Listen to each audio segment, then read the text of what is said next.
सुबह मेरा रिजल्ट आया। मैं खुश थी, पर सांझ होते होते सब कुछ बदल गया। कहते हैं ना कि सुख और दुख एक साथ नहीं आते, पर 18 जून ने इस बात को असत्य सिद्ध कर दिया। राधे राधे दोस्तों, मेरे इस दूसरे मिनी ब्लॉग में आपका हृदय से स्वागत है। मेरा नाम सपना है और मैं बिहार के एक छोटे से गांव से हूँ। आज इस कक्ष की सफाई का दूसरा दिन है और मेरी यात्रा का भी। पहले की ही भांति इस बार भी मेरी छोटी बहन इस कक्ष को साफ करने में मेरी मदद कर रही है। पिछली वीडियो में आपने जाना कि मैं शहर से वापस गांव लौट आई हूँ। सच कहूँ तो लौटना आसान नहीं था। जब मैं वर्षों बाद अपने कक्ष में बैठी तो सिर्फ सामान ही नहीं, बहुत सी बातें भी इधर उधर बिखरी मिली।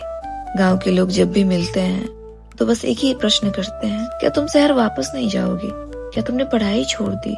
इतनी पढ़ाई करने का क्या फायदा जब नौकरी ही नहीं मिली? क्या लाभ इतने वर्ष पढ़ने का? ऐसे प्रश्न सुनकर कभी हंसी आती है और कभी मन आक्रोश से भर उठता है कि लोगों की सोच कितनी सीमित हो गई है। पता नहीं लोगों को ऐसा भ्रम क्यों है कि जीवन का वास्तविक उद्देश्य केवल एक सरकारी नौकरी पाना ही है। कोई ये क्यों नहीं समझता कि सम्मान पद से नहीं, पात्रता से मिलती है। किसी कार्यालय की कुर्सी मनुष्य को बड़ा नहीं बनाती, बल्कि उसके विचार, उसका चरित्र और उसकी सच्चाई उसे महान बनाते हैं।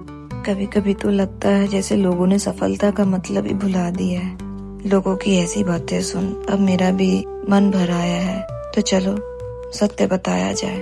और सत्य यही है दोस्तों कि जिस दिन मेरा रिजल्ट आया था वह मेरे जीवन का सबसे शुभ दिन होना चाहिए था, पर उसी दिन संध्या को मेरी दादी माँ इस संसार से विदा हो गई। उस पल ऐसा लगा मानो समय थम गया हो। हाथों में परिणाम था पर हृदय शून्य था। घर में खुशी की जगह गम था और मेरा रिजल्ट वो तो मानो किसी को स्मरण भी नहीं रहा। परंतु कहानी यहीं समाप्त नहीं होती। सबसे महत्वपूर्ण बात ये है कि मैंने इस परीक्षा को एक बार नहीं बल्कि 2 बार उत्तीर्ण किया था और दोनों ही समय मेरी किस्मत ने मेरे साथ छल किया। लेकिन यह तो बस शुरुआत है दोस्तों। मिलते हैं कक्ष की काया पलट के अगले भाग में। तब तक के लिए राधे राधे, धन्यवाद।